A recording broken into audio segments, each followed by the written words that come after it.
안녕하세요. 분당차 여성병원 난임센터 신지은입니다. 코로나19가 장기화되면서 사회적 거리두기도 지속되고 있습니다. 외출이나 모임이 제한되다 보니 많은 분들이 답답함을 느끼고 계실 텐데요. 그래서 준비했습니다. 난임으로 고민하고 계신 많은 분들을 위해 함께 공감하고 이야기를 나누는 시간을 가지려고 합니다. 분당차 여성병원 난임센터의 박찬 교수님과 저희 병원에서 난임 환자분들의 마음 챙김을 담당해주고 계시는 정신건강의학과 박찬일 교수님 소개드립니다. 안녕하세요. 난임센터 박찬입니다. 네, 안녕하세요. 정신건강의학과 박천일입니다. 네, 그리고 누구보다 난임을 잘 이해하고 공감할 수 있는 큰언니 같은 분이죠. 7.8개의 주인공 김송 씨를 모시고 함께 이야기 나눠보겠습니다. 안녕하세요. 김송입니다. 사실 많은 분들이 아시다시피 차병원은 저에게 굉장히 뜻깊은 곳이거든요. 제가 시험관하기를 정말 수많은 병원을 헤매이다가 마지막으로 온 병원이 차병원이었어요. 그리고 여기서 성공을 했고 결혼한 지 13년 만에 이제 첫 아들을 갖게 되었고요. 근데 제가 겪던 일이라서 난임보호에 속상하고 애타는 심정은 누구보다도 잘 알거든요. 왜 나에게 이런 시련이 생길까 이러는데 주변에 돌아보면 나만 겪는 아픔이 아니더라고요. 제 주변의 가족들, 친구들 누구에게나 다 겪을 수 있는 이야기예요. 그래서 난임으로 고민하고 계시는 많은 분들을 위해서 차병원에서 난임 수기 공모전을 준비했던 소식을 듣고 제가 이 자리에 기쁘게 참여하게 되었습니다. 난임수기 공모전은 지난 8월 31일까지 접수를 받았습니다. 100분 넘게 사연을 보내주셨고요. 저희도 그 사연을 하나하나 읽어보면서 진료실에서 만났던 모든 분들의 얼굴도 떠오르고 또 환자분들이 얼마나 힘들었을지 환자분들에 대해서 다시 한번 생각해보는 계기가 되었습니다. 이번 공모전에 참여해 주신 분들 중에서 7분을 선정해서 선물을 보내드릴 예정이고요. 또 참여해 주신 모든 분들께도 소정의 기념품을 보내드리려고 계획하고 있습니다. 다시 한번 이번 공모전에 참여해 주신 모든 분들께 이 자리를 빌어서 감사의 말씀을 드리며 선정된 사연을 앞으로 소개해 드리고 이야기를 나눠보도록 하겠습니다.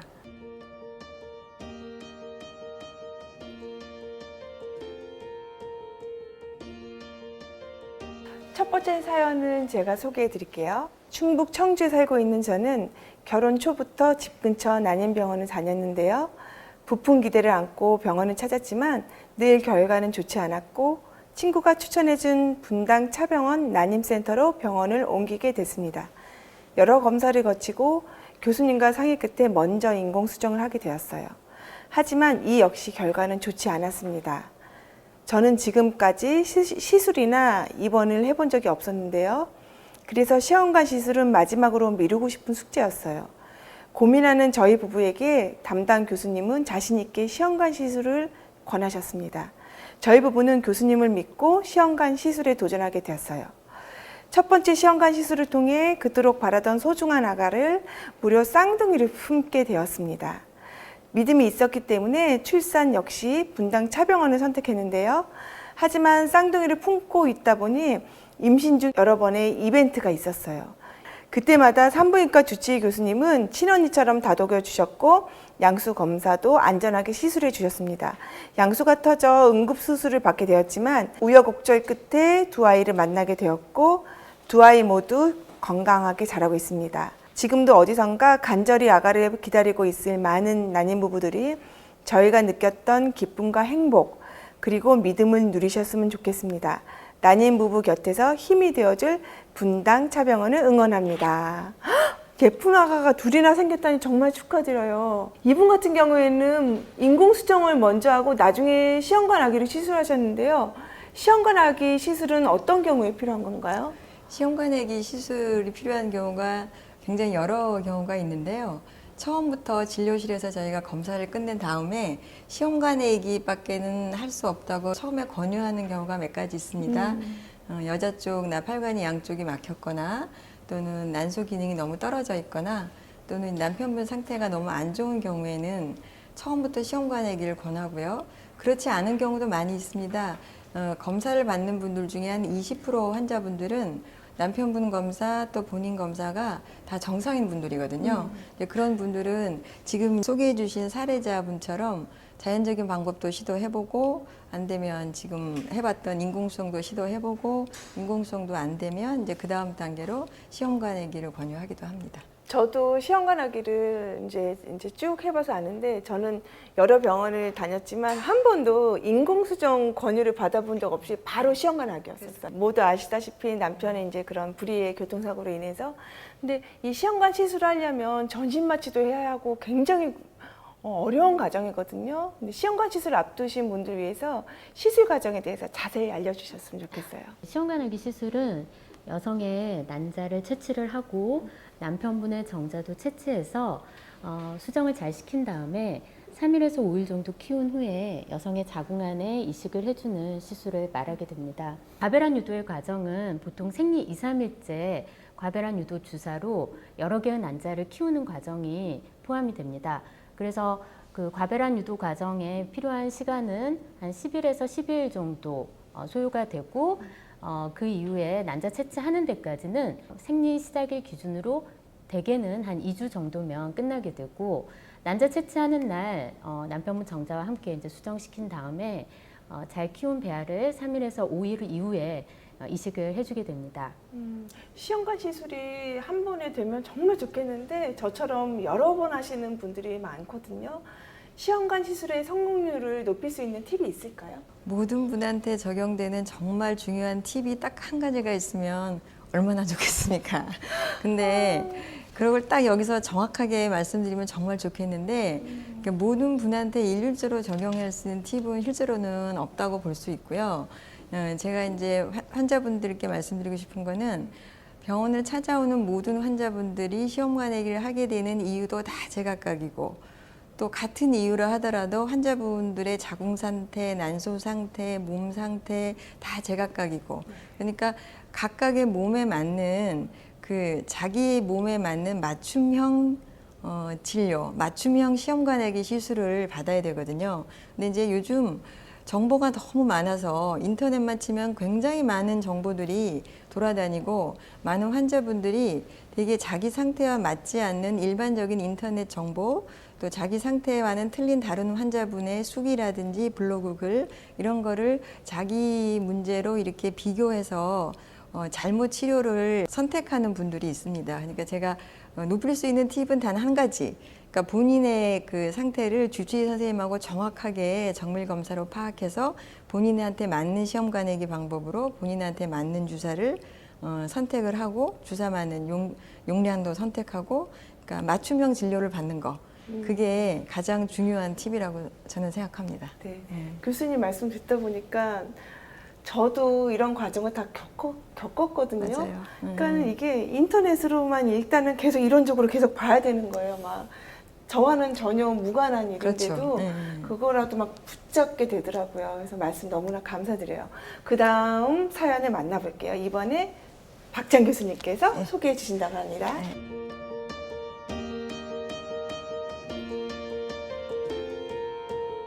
결혼한 지 몇 년이 지났지만 아기가 생기지 않아서 동네에 있는 난임병원을 찾았습니다. 그곳에서 난임 판정을 받고 여러 번의 시험관 시술을 받은 끝에 쌍둥이를 임신하게 됐어요. 어렵게 가진 아이라 정말 행복했습니다. 하지만 20주가 넘어가는 시점에 극심한 통증으로 병원에 가게 됐고 자궁 수축 방지제를 맞았지만 진통이 점점 심해졌어요. 급하게 대학병원으로 이송됐고 그날 선둥이를 출산했지만 사망했습니다. 뱃속에 있는 아기라도 지키고 싶었지만 얼마 뒤 남은 아이도 하늘나라로 보내야만 했어요. 두 아이를 잃고 굉장히 힘든 시간을 보냈습니다. 다시는 아이를 가질 수 없을 것 같았어요. 다시 용기를 내 시험관 시술을 받았지만 임신이 되지 않았고 마지막으로 한 번만 더 도전하자는 생각에 차병원을 찾게 됐어요. 차병원으로 옮긴 후 주치의 선생님의 추천으로 자궁경 시술을 받게 됐는데요. 당시엔 지푸라기라도 잡아보자는 심정으로 했는데 시술 이후 바로 임신이 돼서 정말 신기하고 행복했던 기억이 납니다. 하지만 산부인과로 옮긴 후 임신 중에도 자궁 길이가 짧아져서 입원과 퇴원을 반복했고 이후 버티고 버텨서 33주경에 2.6kg의 아이를 낳게 됐습니다. 아이는 벌써 2를 넘겼고요. 잔병 치레 없이 건강하게 자라고 있습니다. 나님은 실력 있는 의료진을 만나면 충분히 치료가 가능하다고 생각합니다. 여러 번의 실패가 있더라도 심리적으로 우울함에 빠지지 않는 것이 중요하고 시술 전에는 마음을 비울 겸 여행을 한번 다녀오시는 것을 추천드립니다. 차병원 의료진을 믿고 시도하시다 보면 언젠가 꼭 임신에 성공할 수 있습니다. 네, 결과적으로는 해피엔딩이지만 5개월가량 뱃속에 품고 있던 아이를 잃었을 때 그 마음은 헤아릴 수 없을 것 같은데요. 실제로 이런 경우를 겪으신 분들의 상실감과 고통은 정말 말로 할 수가 없거든요.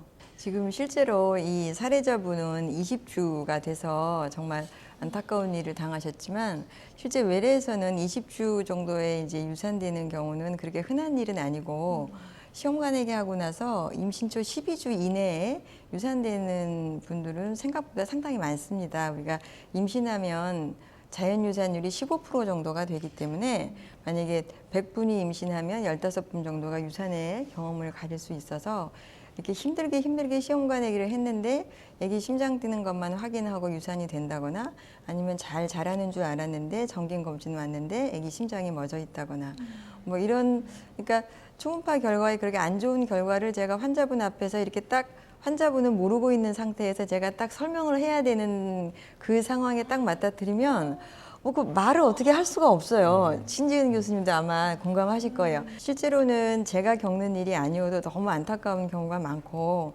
그리고 그렇게 한번 유산 경험을 하고 나면 그 유산 경험을 극복하기가 우리가 생각하는 것보다 그렇게 쉽지는 않을 것 같아요. 대부분의 주위 사람들은 제일 많이 하는 위로가 딴 사람들도 그런 일을 많이 겪는데 너도 그냥 잘 넘길 수 있다.